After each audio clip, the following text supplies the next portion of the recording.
ఈ రోజుల్లో zero balance savings account open చేయడం కోసం మీరు బ్యాంక్స్ చుట్టూ తిరగాల్సిన పని అయితే లేదు. మీరు ఆన్లైన్లోనే zero balance savings account open చేసుకోవచ్చు ఎటువంటి ఛార్జెస్ లేకుండా. సో ఈ వీడియోలో మీకు IndusInd bank zero balance savings అకౌంట్ని ఎలా అప్లై చేయాలో ఆన్లైన్లో స్టెప్ బై స్టెప్ చూపిస్తాను. ఈ జీరో బ్యాలెన్స్ సేవింగ్స్ అకౌంట్ తీసుకోవడం వల్ల మీకు బెనిఫిట్స్ ఏంటంటే ఇది మీరు ఆన్లైన్లో ఓపెన్ చేసుకోవచ్చు, ఎటువంటి బ్రాంచ్కి వెళ్ళాల్సిన పని అయితే లేదు. అంతేకాకుండా ఇందులో మీరు ఎటువంటి మంత్లీ యావరేజ్ బ్యాలెన్స్ మెయింటైన్ చేయక్కర్లేదు. మీ అకౌంట్లో జీరో ఉన్నా సరే ఎటువంటి ఛార్జెస్ అయితే పడవు. అండ్ అంతేకాకుండా విర్చువల్ డెబిట్ కార్డ్ అనేది ఫ్రీగా వస్తుంది మీకు. అండ్ మీకు ఫిజికల్ డెబిట్ కార్డ్ కావాలన్నా మీరు ఆర్డర్ అయితే చేసుకోవచ్చు. అండ్ ఈ యొక్క సేవింగ్స్ అకౌంట్ని అన్ని యూపీఐ యాప్స్లో లింక్ చేసుకొని day to day UPI transaction కూడా చేసుకోవచ్చు. అండ్ ఇది సేవింగ్స్ అకౌంట్ కాబట్టి మీకు దీంట్లో ఇంట్రెస్ట్ కూడా ప్రొవైడ్ చేస్తున్నారు 6.75% వరకు పర్ ఇయర్కి. ఇప్పుడు IndusInd bank zero balance savings అకౌంట్ని మీరు ఆన్లైన్లో ఓపెన్ చేయడం కోసం డిస్క్రిప్షన్ అఫీషియల్ లింక్ ఉంటుంది. దాని మీద క్లిక్ చేస్తే వెబ్సైట్లో పేజ్ ఓపెన్ అవుతుంది. అక్కడ రెండు ఆప్షన్స్ ఉంటాయి. రెజ్యూమ్ ఎగ్జిస్టింగ్ జర్నీ, మీరు అప్లై చేసే టైంలో మధ్యలో ఎక్కడైనా ఆగిపోయి బ్యాక్ వచ్చేస్తే కనుక మళ్ళీ లింక్ మీద క్లిక్ చేసుకుని ఓపెన్ చేసిన తర్వాత రెజ్యూమ్ ఎగ్జిస్టింగ్ జర్నీ మీద క్లిక్ చేసుకుని మీరు ఎక్కడైతే ఆగిపోయారో అక్కడ నుంచి కంటిన్యూ అవ్వచ్చు. కొత్త వాళ్ళు అయితే ఓపెన్ యువర్ అకౌంట్ నౌ అనే ఆప్షన్ మీద క్లిక్ చేసుకోండి. తర్వాత పేజ్లో మీకు మొబైల్ నెంబర్ అడుగుతారు, ఎంటర్ చేయండి. తర్వాత కింద యువర్ అకౌంట్ నెంబర్ ఈజ్ అని చెప్పి 151 ఉంటుంది. దాని తర్వాత ఒక 10 డిజిట్స్ మొబైల్ నెంబర్ కానీ మీకు ఇష్టం వచ్చిన నెంబర్ ఎంటర్ చేసుకోవచ్చు. 15 తర్వాత మీరు ఏదైతే నెంబర్ ఎంటర్ చేస్తారో అదంతా కలుపుకొని మీకు సేవింగ్స్ అకౌంట్ నెంబర్ అయితే అవుతుంది.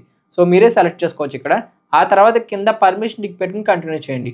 ఆ తర్వాత పేజ్లో మీకు మొబైల్ నెంబర్కి ఓటీపీ వస్తుంది, ఎంటర్ చేసుకుని వెరిఫై చేసుకోండి. ఆ తర్వాత మీకు pan card number, Aadhaar card number రెండు ఎంటర్ చేసుకొని సో పర్మిషన్ టిక్ పెట్టుకుని నెక్స్ట్ మీద క్లిక్ చేయండి. ఆ తర్వాత మీ ఆధార్ కార్డ్కి లింక్ అయిన మొబైల్ నెంబర్కి ఓటీపీ వస్తుంది, దాన్ని ఎంటర్ చేసుకుని వెరిఫై చేసుకోండి. ఆ తర్వాత మీకు స్టెప్స్ అయితే ఓపెన్ అవుతాయి. ఇక్కడ ముందుగా డీటెయిల్స్ ఆప్షన్లో మీకు ఈమెయిల్ ఐడి ఇవ్వండి, తర్వాత సింగిల్ మ్యారీడా, మదర్ నేమ్, ఫాదర్ నేమ్ ఇవ్వండి. తర్వాత కమ్యూనికేషన్ అడ్రస్ అని ఉంటుంది. మీరు ఆధార్ కార్డులో ఉంటున్న అడ్రస్లోనే ప్రజెంట్ ఉంటున్నారంటే మీరు ఆప్షన్ ఏం సెలెక్ట్ చేయక్కర్లేదు. ఇన్ కేస్ ఆధార్ కార్డులో ఉంటున్న అడ్రస్లో ప్రజెంట్ ఉండడం లేదు, వేరే అడ్రస్లో ఉంటున్నారంటే అక్కడ మై అడ్రస్ చేంజ్ అని ఒక ఆప్షన్ ఉంటుంది, దాన్ని టిక్ పెట్టుకొని ప్రజెంట్ ఎక్కడ ఉంటున్నారో ఆ అడ్రస్ అయితే మెన్షన్ చేయండి. తర్వాత నామినీ డీటెయిల్స్ ఉంటాయి, మదర్ కానీ ఫాదర్ కానీ ఎవరొక డీటెయిల్స్ అయితే మెన్షన్ చేయండి. లేదంటే I don't want to add nominee option ఉంటుంది, దాని మీద క్లిక్ చేసుకుని మీరు కంటిన్యూ అవ్వచ్చు. తర్వాత కింద ఎడిషనల్ డీటెయిల్స్లో సో మీరు అన్నీ కూడా నో పెట్టుకోండి. ఆ తర్వాత సెలెక్ట్ బ్రాంచ్ అని ఉంటుంది. అక్కడ మీరు నియరెస్ట్ బ్రాంచ్ అంటే మీ లొకేషన్ ఎంటర్ చేస్తే మీ దగ్గరలో ఉన్న ఇండస్ఇండ్ బ్యాంక్ సంబంధించిన బ్రాంచ్ అయితే వస్తుంది, దాన్ని సెలెక్ట్ చేసుకోండి. మీరు ఇప్పుడు బ్రాంచ్కి వెళ్ళక్కర్లేదు అకౌంట్ ఓపెన్ చేసే టైంలో, కానీ ఫ్యూచర్లో ఇంకేసి వెళ్ళాలనుకుంటే మీకు బ్రాంచ్ అయితే అది అవుతుంది. తర్వాత కింద మీకు డైరెక్ట్ బెనిఫిట్ ట్రాన్స్ఫర్ కావాలనుకుంటే ఈ అకౌంట్కి ఎస్ కానీ లేదంటే నో పెట్టుకోండి, కంటిన్యూ అవ్వండి. తర్వాత కింద ఎనేబుల్ ఏఈపిఎస్ అని ఉంటుంది, సో నో పెట్టుకొని తర్వాత సేవ్ అని కంటిన్యూ చేయండి. తర్వాత పేజ్లో ప్రొడక్ట్ సెలక్షన్ అయితే వస్తుంది. ఇక్కడ ఇండస్ఇండ్ బ్యాంక్ నుంచి ఉన్న సేవింగ్స్ అకౌంట్స్ అన్ని కూడా చూపిస్తారు. అందులోంచి మీకు ఏ అకౌంట్ కావాలో సెలెక్ట్ చేసుకోవాలి. దీంట్లో మనకి జీరో బ్యాలెన్స్ సేవింగ్స్ అకౌంట్ ఉంటుంది, నార్మల్ అకౌంట్స్ కూడా ఉంటాయి. కాబట్టి కరెక్ట్గా చూస్ చేసుకోండి. మీరు సెలెక్ట్ చేసుకోవాల్సింది ఇండస్ డిలైట్ ఏఎంఎఫ్ అని ఉంటుంది. అక్కడ మీకు పక్కన యారో మీద క్లిక్ చేస్తే అకౌంట్స్ అనేవి మారుతూ ఉంటాయి. అక్కడ దాంట్లో మీరు చూసుకోవాల్సింది ఇండస్ డిలైట్ ఏఎంఎఫ్ ఉండాలి. అకౌంట్ నేమ్ అనేది కింద జీరో బ్యాలెన్స్ సేవింగ్స్ అకౌంట్ అని ఉండాలి. తర్వాత మంత్లీ యావరేజ్ బ్యాలెన్స్ అనేది 0, అది కరెక్ట్గా చూసుకోండి. అండ్ కింద మీకు ఇనీషియల్ ఫండింగ్ అని ఉంటుంది, అది ఖచ్చితంగా మీకు 500 రూపీస్ నుంచి 1000 రూపీస్ మధ్యలో ఉంటుంది. సో ప్రీవియస్గా అది కొంచెం ఎక్కువ ఉండేది 2000 నుంచి 5000, దాన్ని ఇప్పుడు తగ్గించారు. ఇనీషియల్ ఫండింగ్ ఏంటంటే మీరు అకౌంట్ ఓపెన్ చేసే టైంలో సో యాడ్ మనీ చేసుకోవాలి, ఒక 500 రూపీస్ కానీ 1000 కానీ. ఆ అమౌంట్ మళ్ళీ మీరు అకౌంట్ ఓపెన్ అయిపోయిన తర్వాత విత్డ్రా తీసేసుకోవచ్చు, అకౌంట్లో ఉంచాల్సిన అవసరం లేదు, ఎందుకంటే ఇది జీరో బ్యాలెన్స్ సేవింగ్స్ అకౌంట్ కాబట్టి. సో అవన్నీ కరెక్ట్గా చూస్ చేసుకోండి. తర్వాత కింద మీకు డిలైట్స్ మాస్టర్ కార్డ్ అని ఉంటుంది, అది మనకి విర్చువల్ అండ్ ఫిజికల్ కార్డ్, కానీ దానికి మీరు ఛార్జెస్ పే చేయాలి 590 రూపీస్ కావాలనుకుంటే మాత్రమే.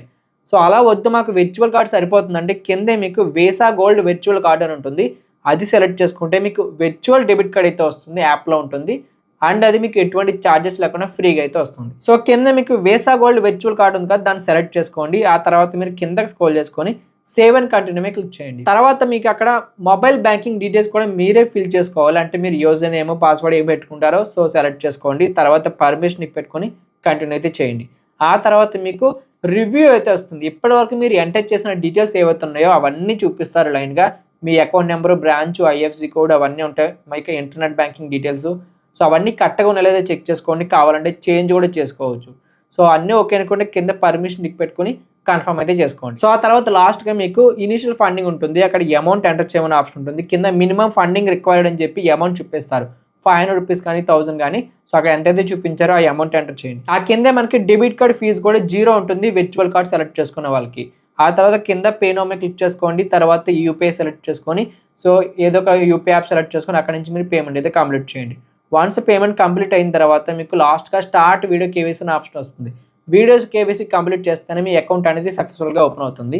సో దానికోసం మీకు కావాల్సింది పాన్ కార్డ్ ఫిజికల్ కార్డ్ మీ దగ్గర ఉండాలి. పెన్, వైట్ పేపర్ అయితే మీ దగ్గర ఉండాల్సి ఉంటుంది. సో అవన్నీ మీ దగ్గర ఉన్నాయనుకోండి స్టార్ట్ వీడియో కేవైసీ మీద క్లిక్ చేయండి. తర్వాత ఏజెంట్ వస్తారు. వాళ్ళు ఏవైతే మీరు ఇప్పటివరకు డీటెయిల్స్ ఫిల్ చేశారో అవన్నీ రీకన్ఫర్మ్ చేసుకుంటారు. కరెక్ట్‌గా ఇచ్చారా లేదా మీరే కాదని. అవన్నీ ఓకే అనుకుంటే మీకు వీడియో కేవైసీ అనేది కంప్లీట్ అవుతుంది. ఆ తర్వాత మీకు అకౌంట్ అనేది సక్సెస్‌ఫుల్‌గా అయితే ఓపెన్ అవుతుంది. వన్స్ మీ అకౌంట్ అనేది సక్సెస్‌ఫుల్‌గా ఓపెన్ అయిపోయిన తర్వాత ఇప్పుడు మీ యొక్క అకౌంట్‌ని మేనేజ్ చేయడం కోసం లేదా డెబిట్ కార్డ్ డీటెయిల్స్ చూడడం కోసం లేదా ట్రాన్సాక్షన్ హిస్టరీ గానీ, అకౌంట్ బ్యాలెన్స్ అవన్నీ చూడడం కోసం మీకు ఒక యాప్ అయితే ఉంది ఇండస్ఇండ్ బ్యాంక్ వాళ్ళది. అదే ఇండస్ మొబైల్ డిజిటల్ బ్యాంకింగ్. అది ప్లే స్టోర్‌లో ఈ విధంగా ఉంటుంది. దాన్ని ఇన్‌స్టాల్ చేసుకొని ఏదైతే మొబైల్ నెంబర్‌తో అకౌంట్ ఓపెన్ చేశారో అదే మొబైల్ నెంబర్‌తో లాగిన్ అవ్వండి. అక్కడ మీకు అకౌంట్‌కి సంబంధించిన అన్ని డీటెయిల్స్ ఉంటాయి. అక్కడి నుంచే వాటిని మీరు మేనేజ్ చేసుకోవచ్చు. అండ్ విర్చువల్ డెబిట్ కార్డ్ కూడా ఉంది కాబట్టి దాంతోనే మీరు యూపీఐ కూడా యాక్టివేట్ చేసుకోవచ్చు. అండ్ ఏదైతే ఇనిషియల్ ఫండింగ్ మీరు యాడ్ చేశారో దాన్ని మీరు అక్కడి నుంచి ట్రాన్స్‌ఫర్ కూడా చేసేసుకోవచ్చు. మీ అకౌంట్‌లో ఉంచాల్సిన పని అయితే లేదు. సో ఈ విధంగా మీరు IndusInd bank zero balance savings account అయితే ఆన్‌లైన్‌లో అప్లై చేసుకోవచ్చు. ఇలాంటి మరిన్ని వీడియోస్ మన ఛానెల్‌లో ఆల్రెడీ ఉన్నాయి సేవింగ్స్ అకౌంట్స్ గురించి. కోటక్ బ్యాంక్ గానీ, ఎయిర్టెల్ బ్యాంక్ గానీ, లేదంటే జియో గానీ, ఎస్‌బీఐ గానీ చూడండి. మీకు ఏది కావాలో దాన్ని అయితే అప్లై చేసుకోండి. ఇలాంటి మరిన్ని వీడియోస్ కోసం ప్లీజ్ ఛానెల్ అయితే సబ్స్క్రైబ్ చేసుకోండి. వీడియో యూస్ అనిపిస్తే లైక్ చేయండి. Thank you for watching.